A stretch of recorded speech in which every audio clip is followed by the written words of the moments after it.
Welcome back. Well, this is our Power Prep segment. We have our research team joining in with what the trade setup is looking like, the stocks on our radar, and the action from the F&O space as well. Hey guys, a very good morning to all of you. Ekta, let me come across to you first up. What are the market cues we need to watch out for in today's trading session? Morning, Sonal. Well, clearly it is the global markets which seem to be weighing down on us. So there is definitely global jitters which are emerging. We have investor sentiment which is really dented on account of the higher crude prices we spoke about, as well as the higher yields that we're seeing in the global markets. So oil prices have risen to $97 per barrel on tighter global supplies. We have European markets which ended at 6-month lows overnight. We have the US markets which closed lower overnight as well.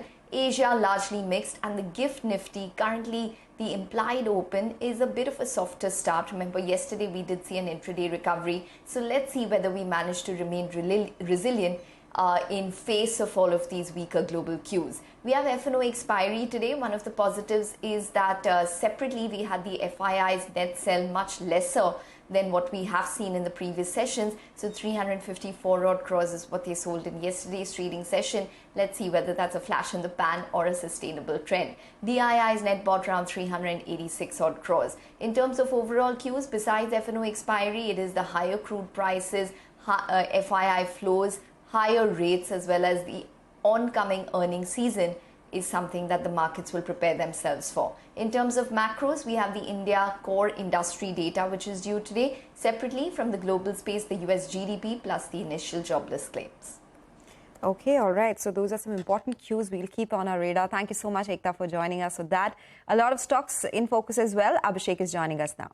Well, July telecom data is out, so Reliance Jio has added net add of about 39.1 lakh users, which compares to 22.7 lakh on a month-on-month basis. Bharti Airtel has seen net addition of 15.2 lakh users versus 14.1 lakh on a month-on-month basis, while Vodafone Idea, that continues to lose customer. They have lost about 13.2 lakh users in July versus 12.9 lakh that they lost on a month-on-month basis, that is in May. MCX CNBC TV18 news break has been confirmed. MCX to go live with a new CDP on October 3rd, 2023. CDP is a commodity derivatives platform. ICICI Lombard, they have got a show cause notice worth about 1,729 crores. Trident, the existing capacity of sheeting business and power generation will be enhanced with an investment of rupees close to 400 crores. UTI AMC, they'll open 29 new financial centers on 29th of September 2023. Dixon, its wholly owned subsidiary Paget Electronics, has entered into agreement with Xiaomi for manufacturing and supply of smartphones and related products. Coal India trade unions, they have shifted the strike from 5th to 7th October to right now 12th to 14th October. Tata Power, its arm TPREL, has set up 41 megawatt captive solar plant at Tamil Nadu. SJVN, they have commenced a mechanical spinning of Unit 1 of 60 megawatt unit that they have in Uttarakhand. Overall Reality, they have entered into redevelopment of 13,450 square feet in Tardev. They expect to generate about 2.5 lakh square feet worth of production over there. Nazara Tech, they have received show cause notice about 2.83 crores. Back to you. Okay, all right. Those are some stocks which will be in focus today. Let me go across to Mangalam, joining in with all the cues from the F&O space. Hey, Mangalam. Good morning. So it is the September series expiry today, and that because it's the monthly expiry, we have both the Nifty as well as the Nifty Bank expiry on the same day. And it's been a good series so far. Yes, we did cross past that 20,000 mark and come off from there. Give and take everything, we're up 462 points in this series itself.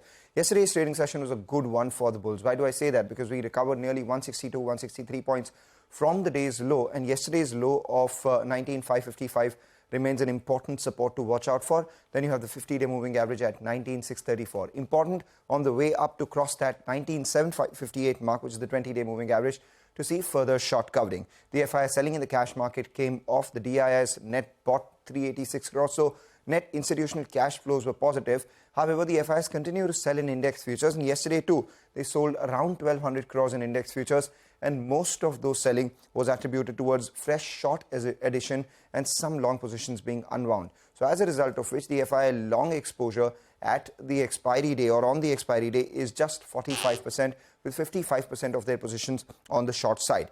What gives bulls some support is the put writing. Yesterday, we saw nearly 2 lakh puts being written as against 1.3 lakh calls being written, telling you that yes, supports will be seen at lower levels and dips will be bought into. On the way up, 19,750 would be an important resistance to watch out for, because that's where a lot of call writers have been active. At the lower level, 19,600 put writers are active as well. It's a stock-specific market, and on the last day of this September series, we still have Delta Corp and India Cements in F&O ban, and we have a bunch of stocks like Balrampur Chini, Hind Copper, Indiabulls Housing Finance, and Canara Bank, all of them out of F&O ban. Okay, all right. So that is our Power Prep segment. Thank you guys for joining us and taking us through what to expect from our trading session. Time for another break now. More news and updates will follow on the other side. Stay tuned.